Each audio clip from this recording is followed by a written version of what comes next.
So we are going to talk about this utilization of this machine in day-to-day measurements. I'm going to show one couple of pictures one by one. Now, this is what everybody was talking about. This is classically a Plex window. This is where the transducer is. This is RV. This is RV free wall. This is anterior aortic root. This is anterior aortic root is in continuation with interventricular septum. Then this is right cornicus. This is non-cornicus. This is right two leaflets of the aortic valve.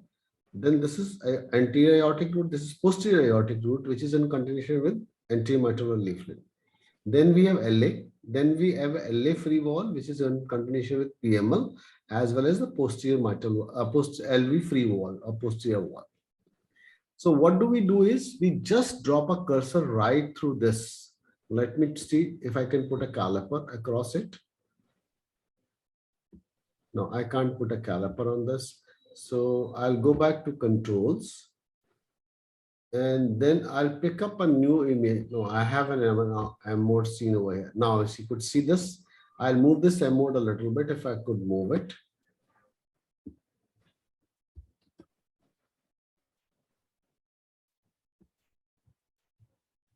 So this is how we drop an image.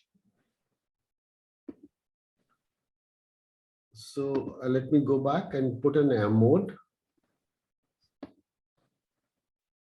So I can go to anatomical M mode, and with this anatomical M mode, I can really make this image a much better aligned image. I'll try to do that later on. So I'm dropping an image right now over here. If I go back to my original image, somebody will ask me how to measure. First of all, let me stop it. And now I'm stopping it. This image is, look at this QRS complex over here.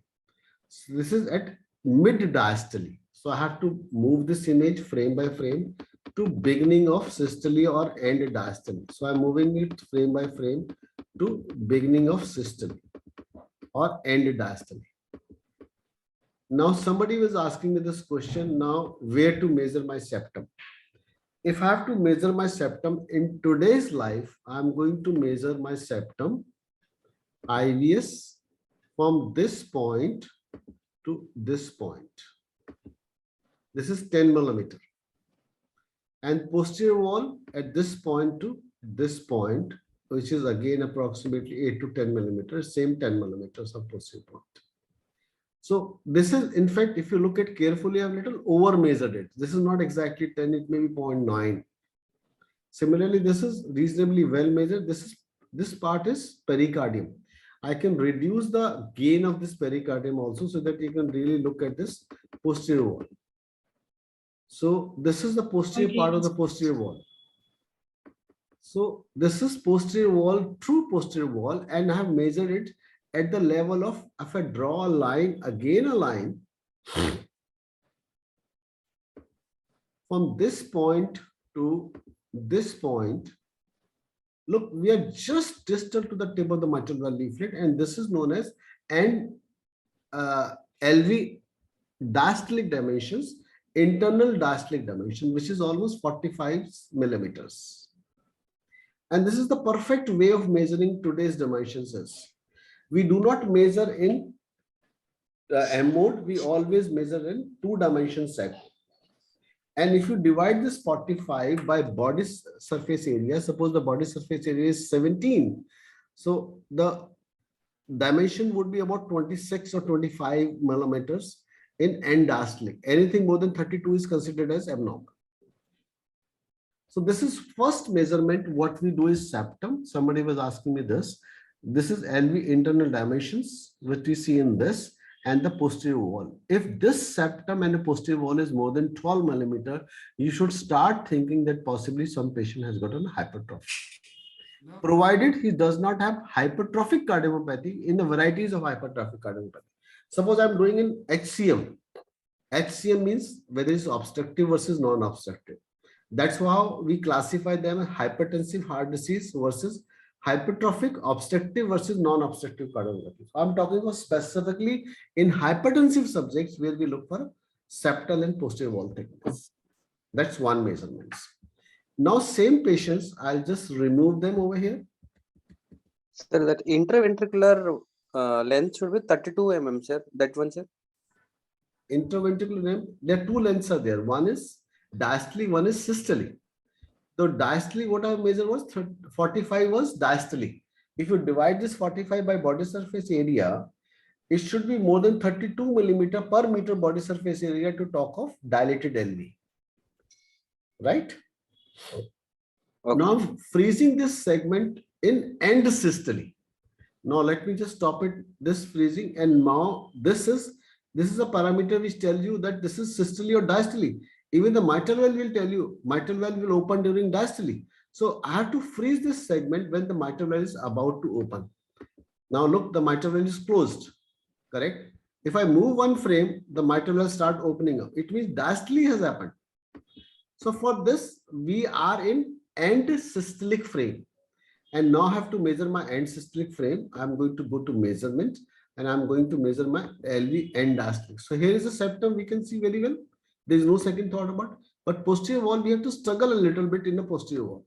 So now this dimension has become 36. 45 has reduced to 36 millimeters in end diastole. Now, some people, they can call it fraction shortening, ejection fraction based on these kind of a dimension. Don't look at the other figures, because why the other figures are not relevant? Because this has been calculated a number of times on this software. So it's preserving all the images of the previous calculations. Correct?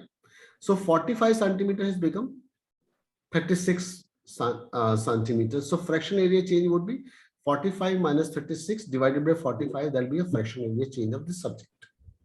At the same time, the mitral valve is about to open. This is the time when we measure my LA. So I'm going to measure my LA dimensions.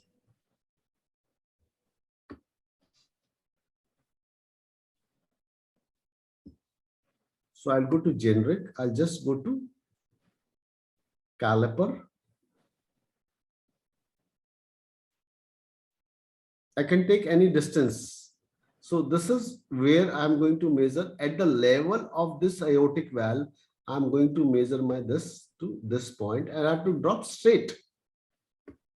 And this is at the level of aortic valve. So what's my dimension is? This is 30 centimeters or 3 centimeters or 30 millimeters. If you divide this by body surface area, if it's more than 22 millimeters per body surface area, then we call this as dilated LA. Is that clear? Very clear about it. That's how we measure end diastolic, end systolic, and how do we measure by end. And somebody who was asking this question earlier, look, in this image, this is the leading edge, this is the trailing edge of the image. This is the thickness. So in 2 dimensions, I'm measuring from trailing edge to leading edge of that structure. So I'll go back again and measure it. If I'm going to measure the structure again, let me use any parameter. Don't take that parameter. Look, I'm measuring is LVOT ID. So I'm using my IVS. So I'm at the level of aortic valve. I'm just going from trailing edge to leading edge, dropping straight. So previously I made 30, now it's 31, hardly any significant difference. You do it again and again. My cursor is at diastolic levels. When the mitral valve is about to open. And in this image, aorta is straight. If my aorta is oblique, so what shall happen? I'll measure like this. I'll measure overestimated. If my aorta, I'll measure like this. I'll underestimate my measurement. So I have to be straighten up my aorta. And in true plaques view, if I go back to my plaques window is, look, in true plaques view, I'll not be able to see apex at all. Only I'll be seeing basal anterior septum and basal posterior wall. So this is what the true plaques window is in this patient when we are evaluating this. Now, next things comes LVOT diameter.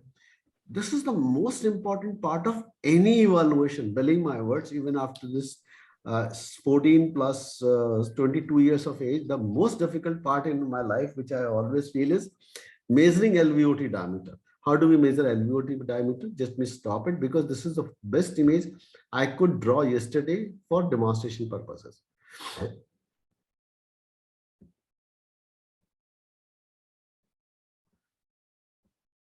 Now look at the cursor, where the cursor is going. Now we have systole. Now this aortic valve is closed. So I'm moving my cursor to mid systole, and both the leaflets are open very well. Both the leaflets are seen. And this is a point when both the leaflets are seen, and they'll be only seen when we are cutting this horizontally. My aorta is almost horizontal. Now I'm looking at the one hinge point to another hinge point.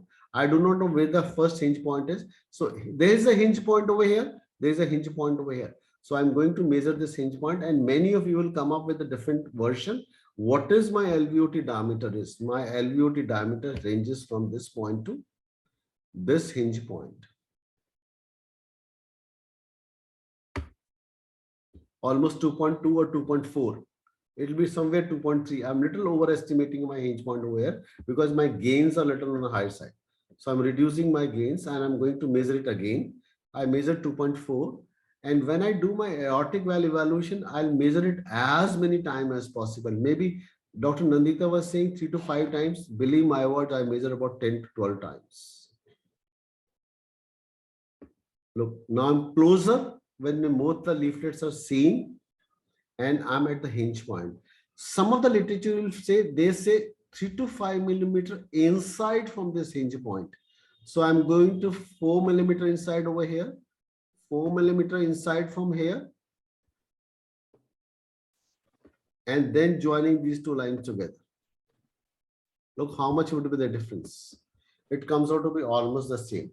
The two thoughts of schools are there. Like they say either hinge point or 3 to 5 millimeter inside from a hinge point, because when we keep a sample volume, we keep a sample volume at this point in LVOT VTI measurement. So ultimately it comes out to be almost same. 2.3, 2.4, it could be maximum which we get over there. But measuring this is most important, and it should be horizontal aorta. This leaf, this sinus, right cornicus, non-cornicus should be clearly visible, and both of these leaflet hinge points should be clearly seen.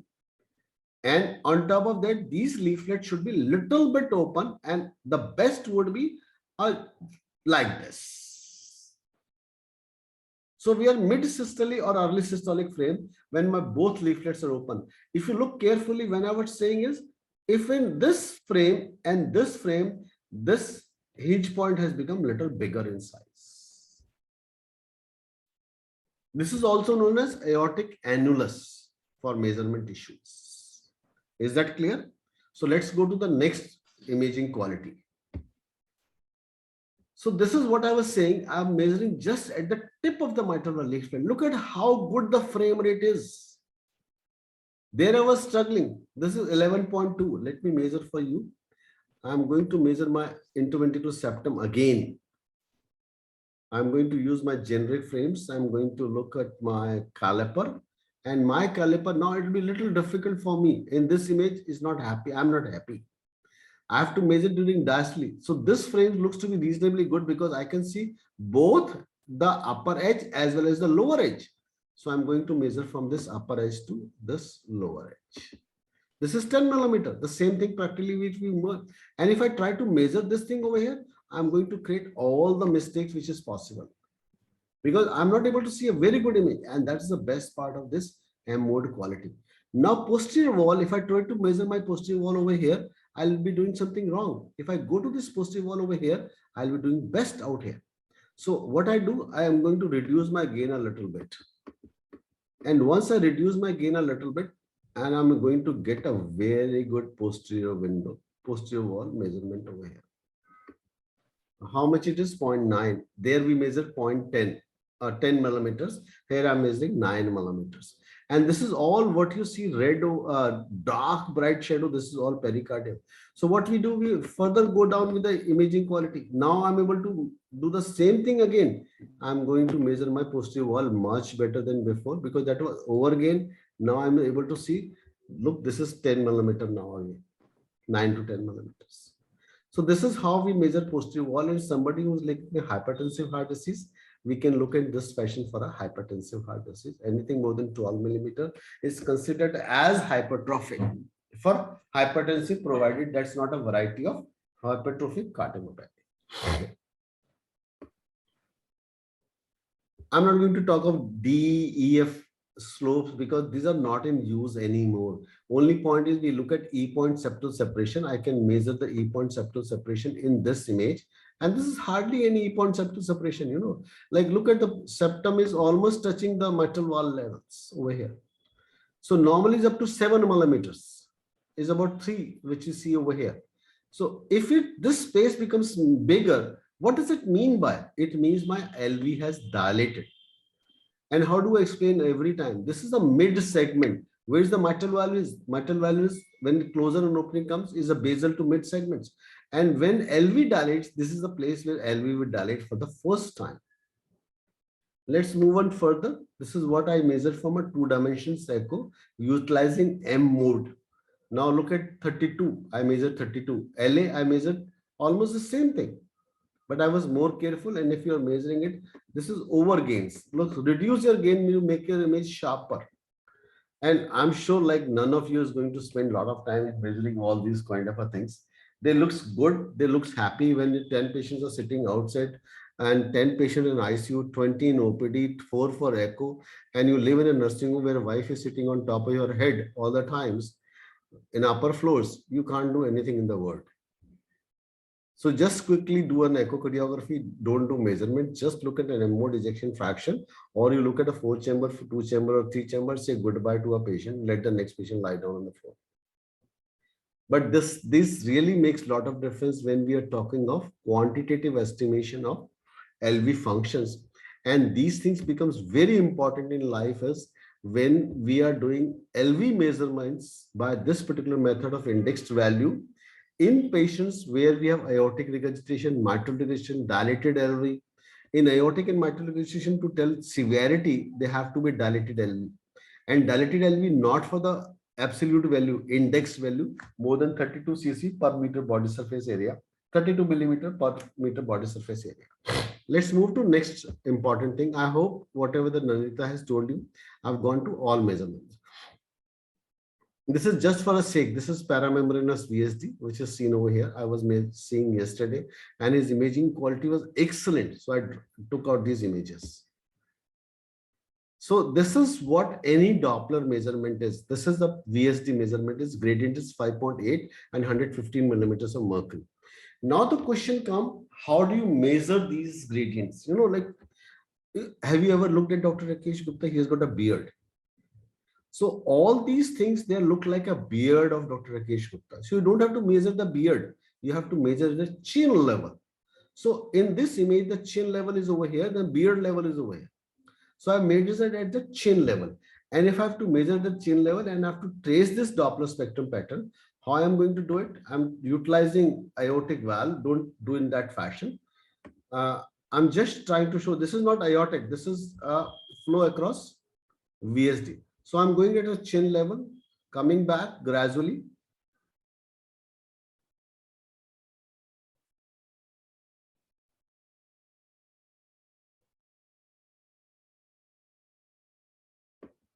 And now I'm driving in heart rate. So if you look at this particular phenomena, what I have done is, let me just see, he has not got the heart rate. Okay, sorry. So what I've got it over here is, you look at my aortic valve peak velocity, mean velocity, peak gradient, mean gradient, and velocity time integral. In one go, you have got everything out there. I've not done anything. Everything has been done by machine. And since machine has got alveolar diameter already with this, so they calculated aortic valve stroke index and other things they have calculated automatically. So don't look at these other things. Just look at these parameters of P, V max, V mean, peak gradient, mean gradient, and velocity time integral. So all these things are there right in front of you, which you are not done by yourself. They have been done by machines.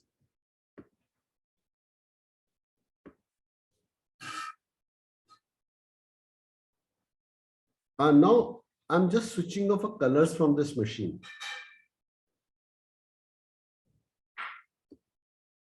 Now look how beautiful horizontal aorta is. When Dr. Nadita was trying to show you that you can measure these kind of things, I'm going to stop at this image. Beautiful, it is stopped. Now, this is what exactly I was looking forward to demonstrate. In this image, if I have to measure, I can measure the best of everything in this image. So I'm going to measure my LVOT diameter. Let's see whether I'm correct or wrong. Again, 22 millimeters. We were at 23 millimeters. That is at LVOT. Now this is at sinus of Valsalva. And when the sinus of Valsalva joins the ascending aorta, this is known as sinotubular joint. So these all three measurement of aorta, which are very useful in bicuspid aortic valve, because bicuspid aortic valve is not a disease, it's an aortopathy, abnormal aorta. So that's how the aortic valve looks like in aortopathies or abnormal aorta. And we look at these measurements, again, these measurements are their absolute measurement and their indexed measurements also. And look carefully, I have not measured the leading edge. I have taken trailing edge with leading edge because I'm using a 2-dimension sacco. Right?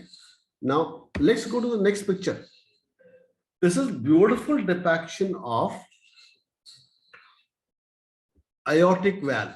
Look, we can see this is left coronary arises from here, right coronary arises from here. I'll try to stop it for you and then try to show you from where the which artery is arising. And like somebody was asking, looking at the coronary, believe my words, is a Herculean task. Not a task, it's a Herculean task. I can show you a right coronary artery, small right coronary artery arising from here. Here is a left coronary artery rising from here. And this is right coronary cusp, this is left coronary cusp, this is non-coronary cusp. I'm going to play it again for you. Look carefully, the one vessel which is arising, it's not seen every time. It is seen majority of time. It's seen over here now, very carefully. I'm going to stop it again because I'm able to see it much better. I was not able to see in a static frame. Now I'm able to see, yeah, it's here. Now you can see a left coronary artery, which is categorically seen. I said only a proximal few millimeters of coronary artery. So let me have the option of calculating how many millimeters. Maximum 6 millimeter or 5 millimeter for coronary artery.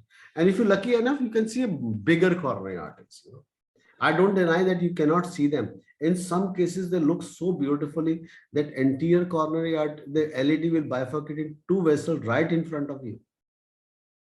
And we have shown or demonstrated, maybe sometime when I have a time, I'll demonstrate you. I have demonstrated a patient with left main coronary artery disease, where the end diastolic velocity was more than 1.7 meters per second. So these are good things, but not at your level to talk about all these important issues. Let's move further. This is a presentation of VSD in parasternal short axis view. I showed in long axis view. Here is a VSD in parasternal short axis view. So this is paramembranous outlet VSD. Again, we are getting a gradient. I'm not going to measure the gradient.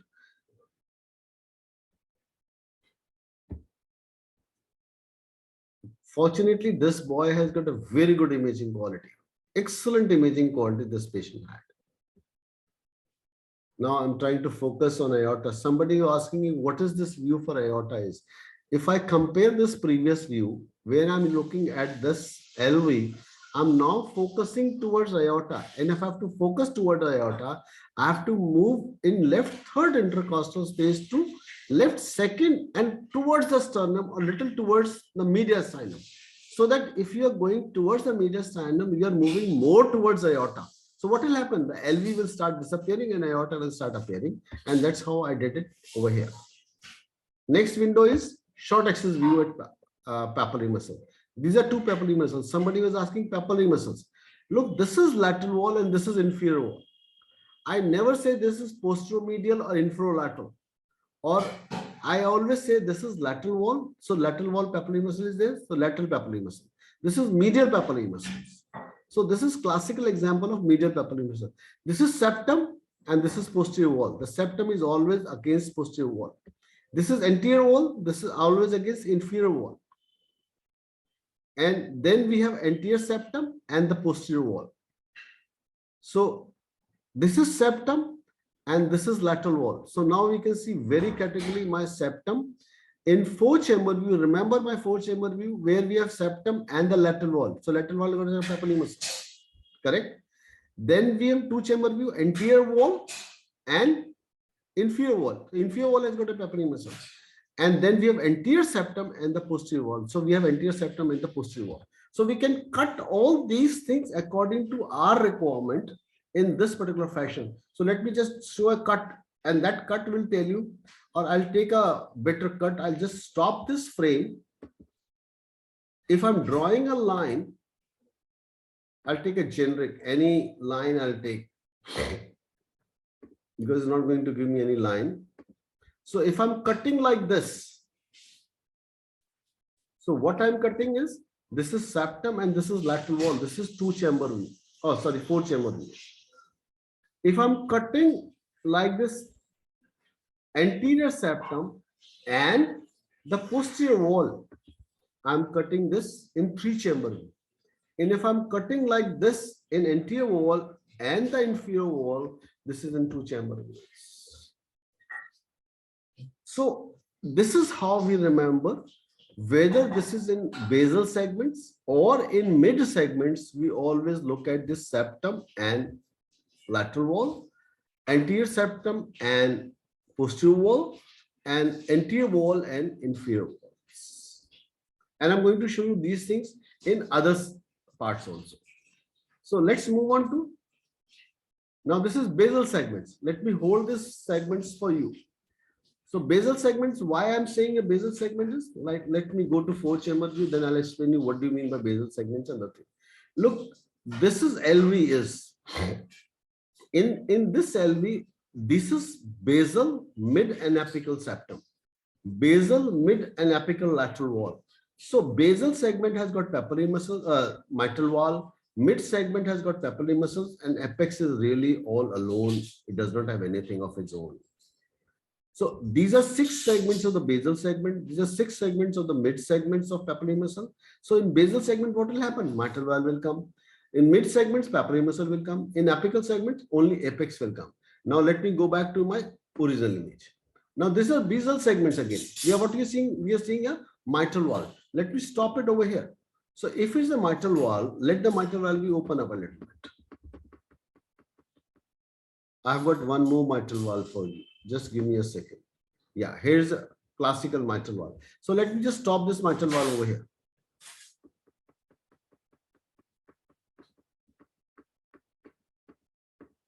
So nobody can deny this is mitral valve. And if I take this measurement part, again a generic, and let me take this curse dimensions measurement, and if I'm measuring from septum to posterior wall, so this is septum, this is lateral wall. This is anterior septum, this is inferior wall. And this is anterior wall, and this is anterior septum and posterior wall, and this is in anterior wall and inferior wall. Same thing we are cutting in this. Same thing we did in papillary muscles level. Same thing we did. This is septum with lateral wall. Lateral wall is a papillary muscle. This is anterior wall with inferior wall in two chamber view. Inferior wall has got a papillary muscle. Anterior septum and posterior wall. Neither anterior wall has got a anterior septum and papillary muscle, nor the posterior wall has got a papillary muscle. I hope that will clear your concept of total. How do we really do it for evaluation? We are not pushing much emphasis in short axis view. Why we are not pushing much emphasis on short axis view?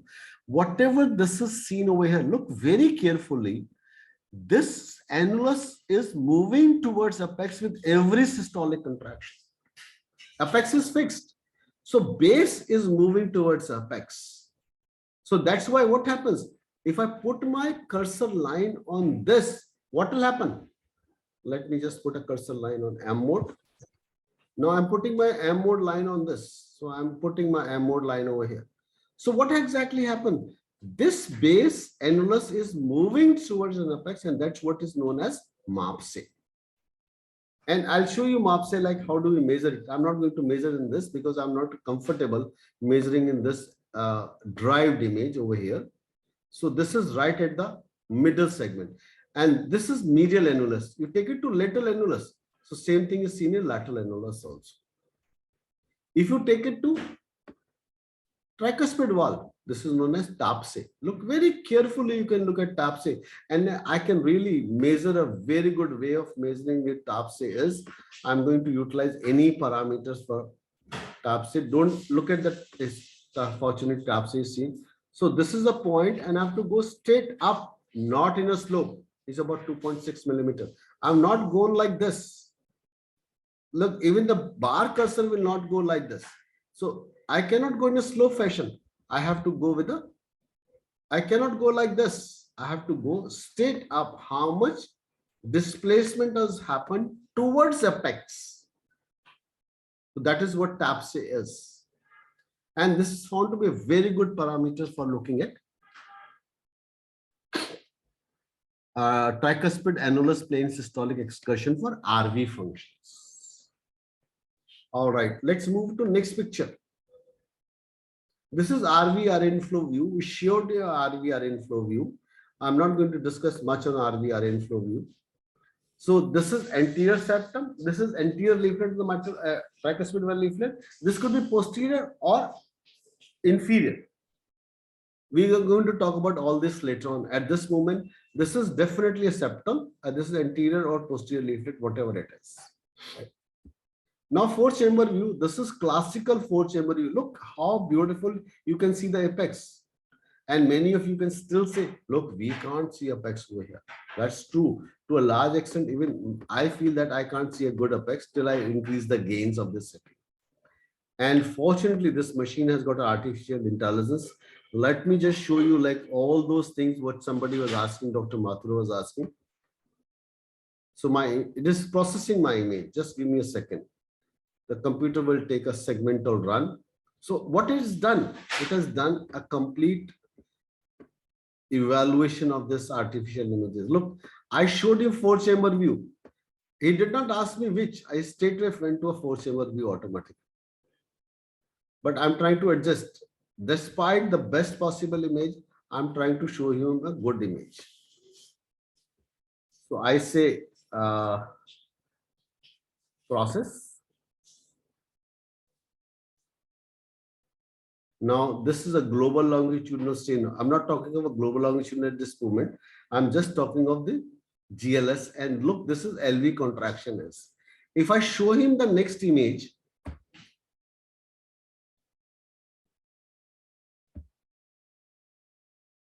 now he automatically analyzes this is anterior wall and this is inferior wall. So I have to adjust this inferior and anterior walls.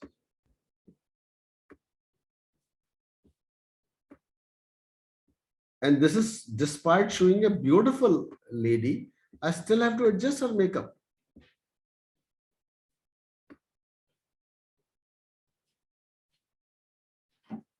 Great.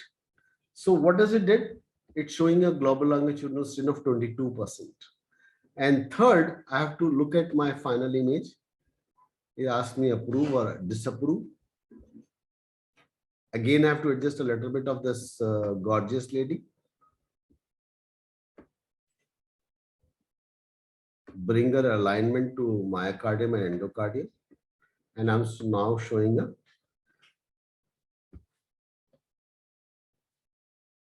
so it gives me a reasonably good global longitudinal strain. Unfortunately, this machine does not show you ejection fraction.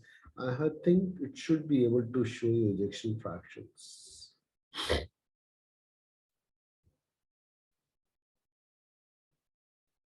Just give me a second because it will automatically shows you ejection fractions. It's not showing over here, but it'll give you ejection fraction over here.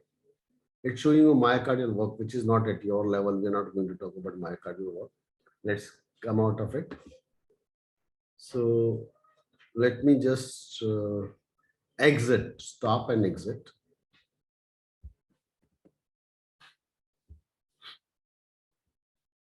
But how do you calculate ejection fraction at your level? That's more important.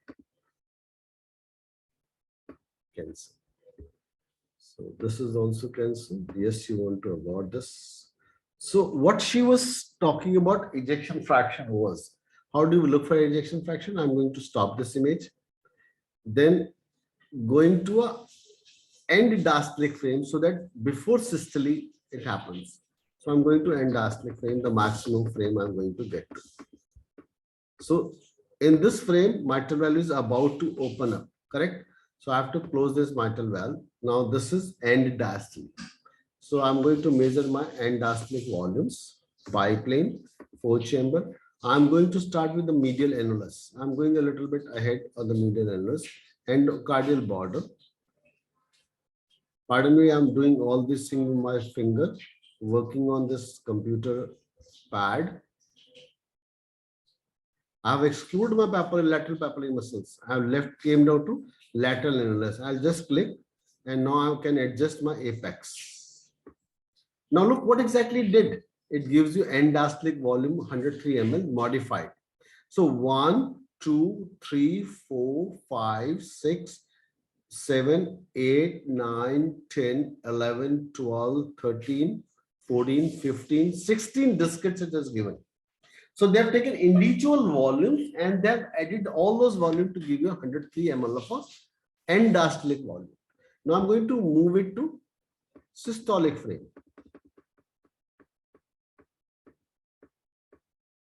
So look at the cursor, look at the systolic LV contraction. Now LV has come to almost the peak. Now it started dilating. So I'll go back to a little bit. Now I'm going to end diastolic volumes. So I'm starting with the same medial annulus, going along with the black and white interface, leaving the papillary muscle apart. And this is what the ejection fraction would be, about 65%. Same thing I'm going to do. Save this image. I'm going to do to 2-chamber view. Look, the gains over here are not very good. So I'm going to increase my gains a little bit. Stop at this image. Bring it back to end diastole.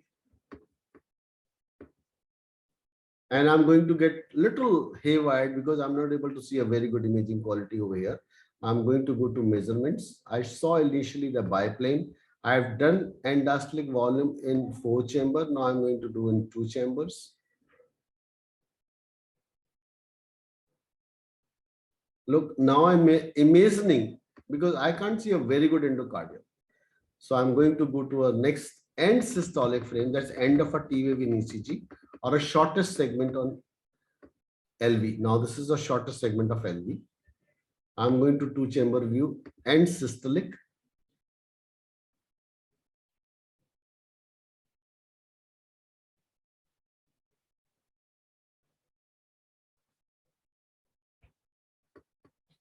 Now this is modified 2 dimensions ejection fraction, 2-chamber ejection fraction. This was biplane 67% ejection fraction. So this is how what we do in day-to-day practice, even today also. Many people say that we just look at eyeballing. Believe my words, like even working for so many years, I do not have a very good experience for doing an eyeball, especially with poor LV systolic function. So this is one image for MAPSE. I've just cut a cut section across this. I'm going to reduce this 2 dimensions gains. Now this is a clear-cut 2 dimensions gain. So I'm going to measure this MAPSE. I hope we have this MAPSE over here. Let me use the as TAPSE. So from this point, I'm going to go the peak of this image quality. So the peak would be here, not here is the peak. This upper one is not the peak. So this is 16 centimeter. Upper one is this chord is showing the upper one contraction. This is chord. The basic annulus has started from there. Similarly, I have utilized a TAPSE. So instead of moving on this side, I've gone to TAPSE, and TAPSE is very clearly seen over here. And I'm going to reduce my gain again, measure, and go to dimensions. And we have a TAPSE, which I'm going to utilize. I'm going to start from the base and go to the top. This is 22.1 centimeters. So this is how we utilize our MAPSE and TAPSE in clinical practice. Okay. Somebody was asking fractional area change. This is a focused RVRA image. I'm going to stop it for you. Then come to frames, 5 frames. When would be LV maximum in size? At the end diastole. So I'm going back again to the maximum dimensions of LV. So this is maximum dimensions of LV. I'm going to go to measurements and go to areas. So as soon as I say RV area during diastole, so I start from this endless 1 point, go along with this border,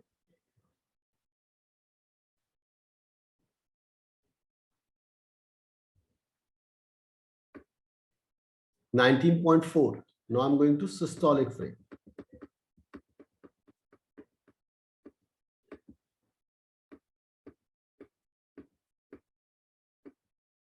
So this is the maximum minimum size. So I'm going to systolic area. Tell me now what artificial intelligence will do over here. It will kill the complete image.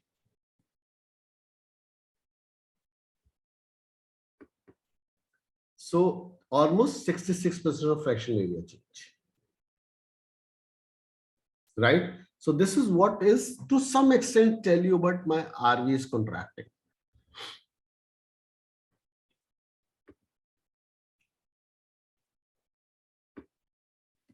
This is mitral valve E and A wave. So if I have to measure my peak and mean gradients, I'm going to trace this mitral valve. This is somehow it's gone to automatic. This is what somebody was asking for artificial intelligence. You put an automatic, it will tell you like it has measured many waves now. Dr. Mathur, this is specially for you. Now this machine is asking me whether this is right or this is right. Now machine has done what? It has measured this as systolic wave or E wave, and this has measured an A wave. And why the abnormality was there? Because I changed the frame at this point. So machine cannot identify that I have changed the frames over here. If I have to see that, still I have to help this machine to tell, okay, look, this is the right frame. So here it is measuring, this is the right frame. So it asks you approve without image store. So even then also they need a help. And in this image, I can again trace from this point, go up top, come to bottom, then flatten it down and go up and come to bottom. This will give you peak velocity, peak gradient, mean gradient, and velocity time integral. And this line tells you pressure half time. This is a deceleration slope when you're looking for a mitral diastolic function. If I'm measuring this in continuous wave Doppler, this will become a deceleration pressure half time. So if I'm measuring this, let me just trace this. If I'm able to trace, go to that caliper. So no, it does not is able to recognize, because this is recognizes the normal image. So that's the worst part. It's not recognizing as mitral stenotic. If it's a stenotic, it will trace up all these things together. Same thing, look, if I go to aortic, if I go to measurement at aortic valve, it will automatically comes at mean levels. Now it is measured mean level. Now this is what artificial intelligence is. It is overestimated. It is measured at the level of beard, not at the level of chin. So I'm going to measure it again. Trace. I have to switch over my reset, sir. Yeah, reset is there. Okay, if I'm doing a reset like this, approve without storage. Okay. So let me aortic valve trace. Now I'm going to trace this aortic valve from here to here.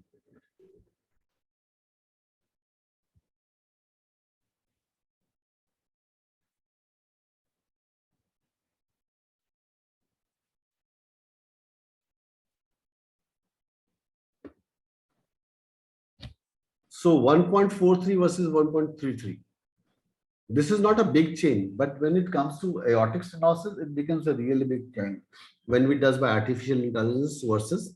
And same thing, believe my words, Dr. Sanjeev, if I'm showing this image, if I reduce my 2 dimensions gains, or Doppler gains to be very precise, this thing will start appreciating in a much better way. Active gains. We have to reduce the active gains. We go to control.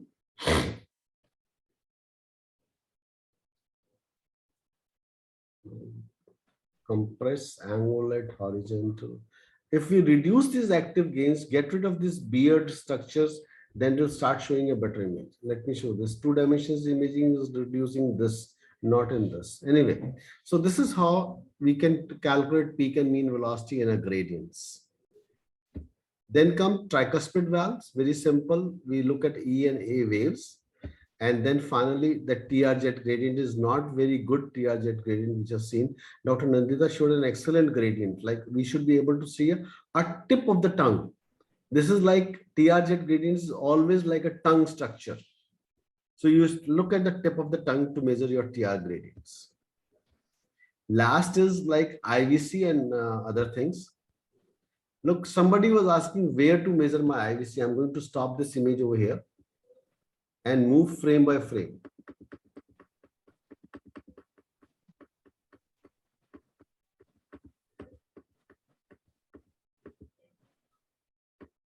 If I have to measure my IVC, I'm going to measure my IVC at this point.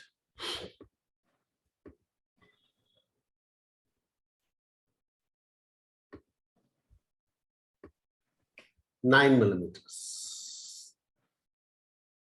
Just distal to the tip of the hepatic veins.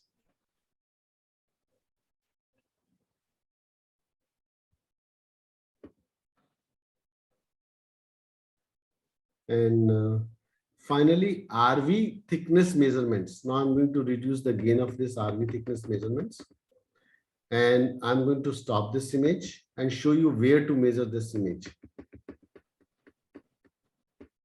It has to be in end diastole, not in systole, when the tricuspid valve is opened up. Why we need a tricuspid valve to open up is now we are in end diastole or just in late diastole. So I'm trying to focus our tricuspid valve. This is the tricuspid valve. Look at this tricuspid valve. The tricuspid valve is over here now. So I have to measure at the point where the tricuspid valve is. So I'm going to zoom up this image for you. Give me a second.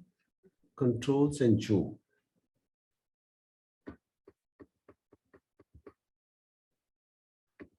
So this is at the tricuspid valve. So here I'm going to measure my RV wall thickness. I'm going to utilize, don't think that I'm utilizing anything for specific parameters. So I'm going to utilize this RV wall thickness over here. It's about 4 millimeters. You can reduce these gains further.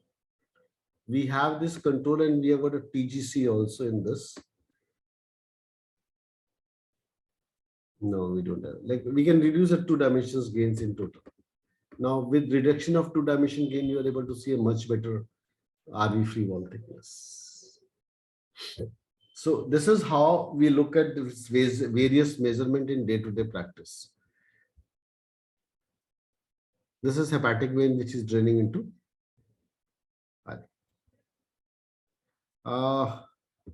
Anyway, I will discuss next time. So somebody was asking a little bit about tissue Doppler imaging. This is I have recorded again from a patient system. So this is this is tissue Doppler wave is there. This is the software which you switch it on. What does this tissue Doppler does? It gets rid of a high flow velocity of the LV or RV and look at this septal contractions.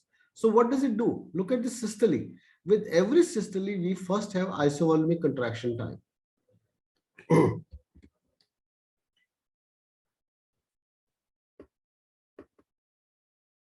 So every systole, we have got isovolumic contraction time. So this is the time between isovolumic contraction time. Let me just show you isovolumic contraction time. It will not give me measurement on this. It will give me caliper, will give me something. So this is isovolumic contraction time from where the mitral valve is closed and aortic valve is not opened up. So this is isovolumic contraction time. This is isovolumic relaxation time. When the aortic valve is closed and the mitral valve is not opened up, this is isovolemic relaxation time. Don't look at the figures on this side because I've not used the caliper properly. And this is systolic wave. This is S wave. And this is E prime wave. Over here is seen a little lower down. We can show you later on. And this is A prime wave. This A prime wave is not seen very clearly over here, but it's seen clearly over here.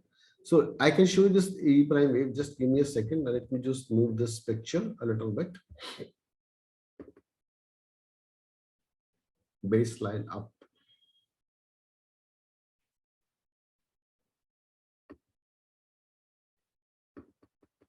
No, this is E prime wave.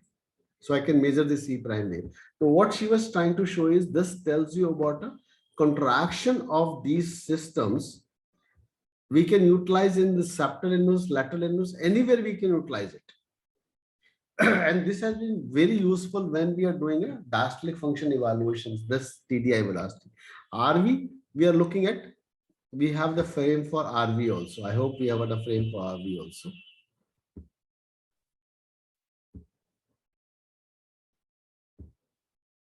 No, we do not have enough frame for RV. So if you keep this at a tricuspid valve, we are able to see a very good evaluation of RV free wall TDI velocities. And it looks almost a brother of this thing. No, sir. I mean, RB free wall TDI will look like this only. Same, almost it looks like same, almost. All of them, they look like same, except this parameter of systolic contraction would be variable, depending on whether RV or LV is involved. So I hope I have shown you all the measurements, which is in day-to-day practice. This is how we do it in regular, and this is how we do it often in our clinical practice. More will come because as we grow bigger and bigger over a period of time, we'll find more and more of these in a time to come. So we'll stop over here for the timing and take a quick attendance so that many of you must have been. Sir, were you supposed to show the myocardial performance index to you? You want to share myocardial performance index, Sanjeev? Yeah, I think that's what. Okay. I'm sorry, I was a little bit late. No, that's fine. No issues. Let me go back to this. So I would also like to see stroke volume variation if possible. Okay, myocardial performance index first. So let me measure the time interval between this. So this is would be mitral valve closing and opening. From here to here would be the one time. That's A, correct? And if I take my aortic valve, from here to here, this will be B. A minus B duration divided by B will give you myocardial performance index. Correct, Sanjeev?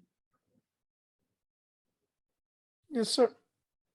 And stroke volume is, if I trace this Doppler envelope, it'll give me VTI, and I calculated the LVOT diameter. That was 2.3. If some Yeah. 2.3, that was the LVOT diameter.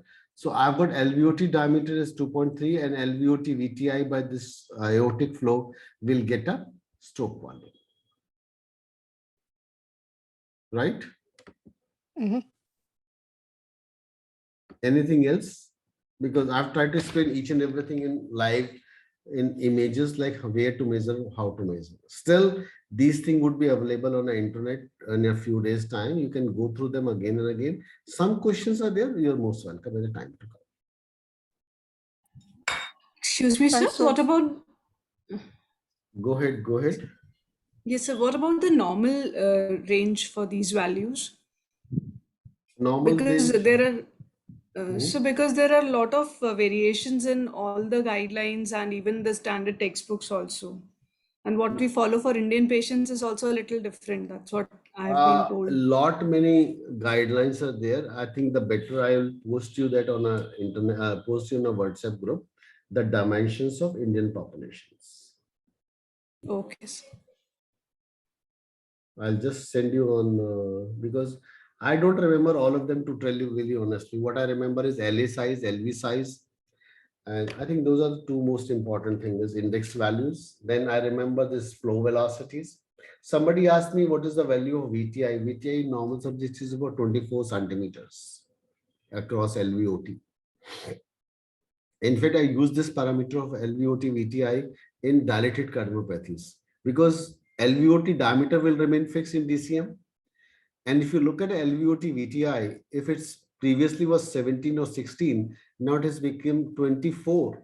It means my LV function has become better, provided the heart rate and the blood pressure is the same, which was there earlier. Normally, the blood pressure will change definitely. Heart rate will not change because if the LV function becomes better, the BP will go up automatically. So these are clinical implications for utilizing my VTIs. So I'll stop it over here. It's let me just quickly take up attendance. Many people have disappeared. 7, 8 people have disappeared already. So Dr. Nitin is already there. I can remember Nitin. Pratibha Dhingra was present. Virva Jha, I saw his name. Ankit Seni, I couldn't see Ankit Seni. Ankit, are you there? And you guys have to be my supporter, you know, like later on the people, they tell me that I was present and you marked me absent. Ankit, are you there? Ankit Seni. I'm present. Virvar here, sir. I'm present. Virvar, I know you are there. Ankit Seni, I'm asking. So all of you guys will be my supporter. That Ankit Seni was not present when I took attendance. Dr. Shashank, I could hear Yes, sir. Shashank. Shivaji. Yes, sir, I am Vitobam- present. Yeah, I know you are Sir, there. Sir, actually, I was also present in last 3 lectures. I'm but saying I was I'm not marking absent. everybody as a present in last 3 lectures. Ankit Seni is the first one I'll mark absent today. Okay, thank you. Okay, Dr. Shivaji Vitauba Mali. Shivaji, are you there?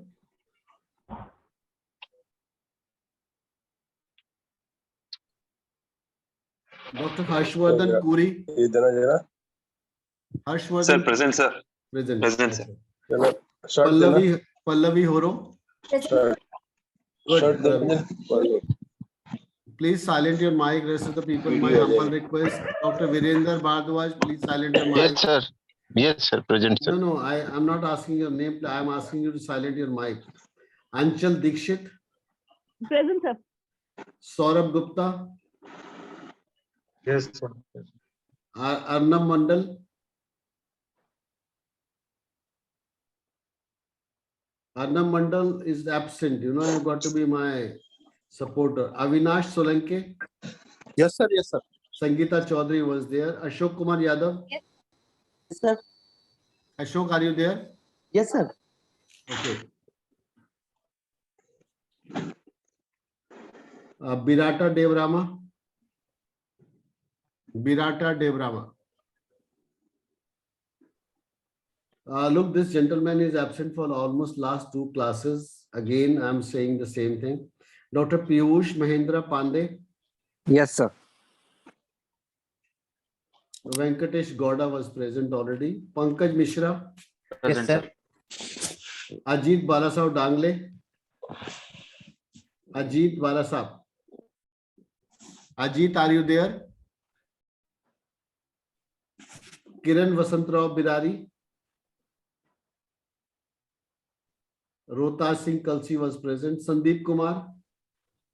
Sir, present. Prakhar Gupta was present. Sir, Sandeep present. Yeah, I marked you Sandeep already. Okay, sir. Okay, sir. Dr. Prakhar was, I could hear his questions. Dr. Chitranjan Thati. Again absent for almost all classes since beginning. Sarada Prasanna Sahu. Again absent. He was not there for last 2 classes also. Subhash Chandra from Agra was present. Yes. Yes, sir. I remember you, sir. Very well. Thank you, sir. Dr. Sofinar Islam. Dr. Pranjal Prakash Jagtap was present. Present, sir. Yeah, Present, I sir. remember. Deepak Suman. Yes, sir. Rupali, I could see her name over there. Rupali. Yes, sir. Yes, sir.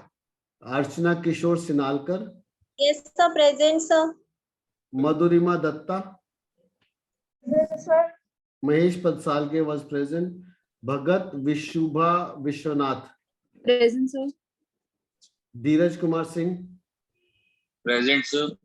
Sanjeev Mathur was present number of times.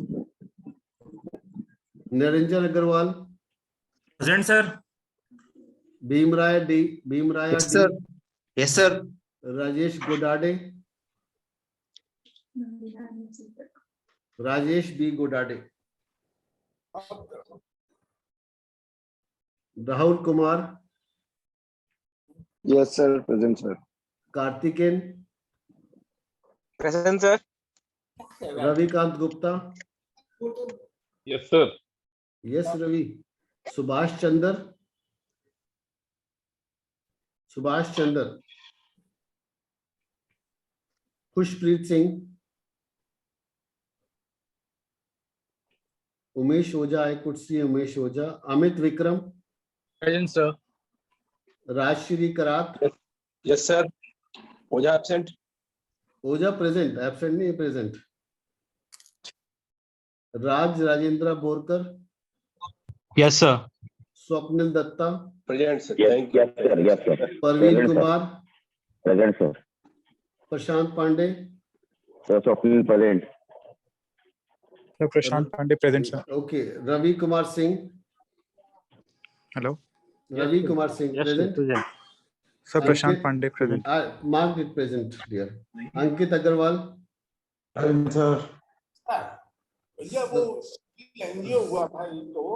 अरे भाई NGO बाद में कर लेंगे, थोड़ा सा रुक जाएं अभी. Mic Sir, I am of Dr. Ankit Saini, sir. I am present. I have an emergency right now, so I need to go. Sure, marking my go presence, ahead. sir. Go ahead, Ankit. I'll mark your Thank you. presence.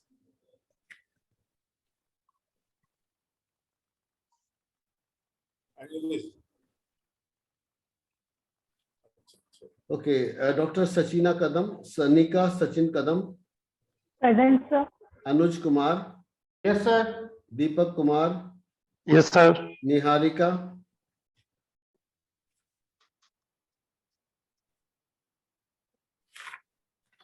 Dr. Vivek Dwivedi, Yes, sir. Yes, sir. then Narendra Kumar Sharma, Devendra Pratap Yadav, Present, sir. Mahmood Iqbal, I could say, Mohammad Shehzad Reza, I could say, Anuj Jain. Yes, sir. Present, sir. Most Shadab Rajas. Yeah, I saw you already, man. I remember you asked a question Okay. also. Thank you, sir. Dr. Anuj Jain, consistently absent. Aarti Jadhav, I could see Aarti sitting over there. Dr. Santosh Kumar. Aarti, I have marked you present. Santosh Kumar. Thank you, sir. Present, sir. Okay, Sunita Kaul, I could see Sunita Kaul. Then Paresh Alwani. Yes, sir. Yes, sir. Me present, sir. Present, sir. Done. So Sunita call present. Yeah, I marked you present. Thank you, sir. Sir, Prasenjit present. Yes, Prasanjit present. Sheetal Bodke. Present, sir. Dr. Prakash. Yes, sir. Nitika Terhan. Dr. Prakash present, sir. Yeah, I marked you present here. Dr. Nitika Terhan. उनकी काम कर रही हैं. अरे सबसे घर बगल में. अरे आचल मत करो ना शोर इतना, थोड़ा सा साइलेंट कर लो माइक अपना. Sorry, sir. I know you have to deal with the husband, kids, and everybody. I appreciate your patience, tolerance, but just silent your mic. Dr. Veerwar, I could see Dr. Veerwar. Sushant Tuse. Yes, sir. I am present, sir. Okay. Dr. Rupali Sawant. Rupali, are you there? Yes, sir. Yes, sir. Okay. Present, sir. Niranjan Agarwal. Sir. Amit Kumar Singh. Sir, I am present, sir. Okay. Anybody else left? Singh. I have marked positive. Singh present, sir. Done. Sir, Ankit Agarwal. Sir, Swapnil Datta present. Ankit Sir, Agarwal. Rajeshri Kharat, Sir, sir. Swapnil. I have marked Swapnil Datta Rajshri present. Karate. Marked. Yeah, thank you, sir. Sir, Thank you. Swapnil Datta present. Swapnil Datta present. Hello. Yes. Niranjan. Sir, I am Dr. Niranjan Agrawal present, and I also present in last lecture, sir. Okay, I'll mark you present here. All right, so I'll stop it over here. Sir, Dr. Subhash. Doctor.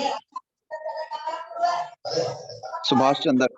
Dr. Subhash Chandra. Acha, you came back Yes, sir. now. I'm present. Okay, Sir, I'm not. Dr. Madhurima Datta, present, sir. Doctor Madhurima Datta. Present. Madhurima, you have come back now. Okay. So Dr. Ajit, When we have next class, sir? Next Sunday. Sir, when we are going to get outside that book, sir, eco book? You told him. We are sending you eco books now. It'll be there by courier in next 1 week to 2 weeks time to everybody's place. Those people who are living in Delhi can come and pick up, and rest of the people can. We are sending by post. so Dr. Ajit Dengre present. Pardon? Dr. Ajit Dengre. Dr. Ajit. Yes, sir. Okay.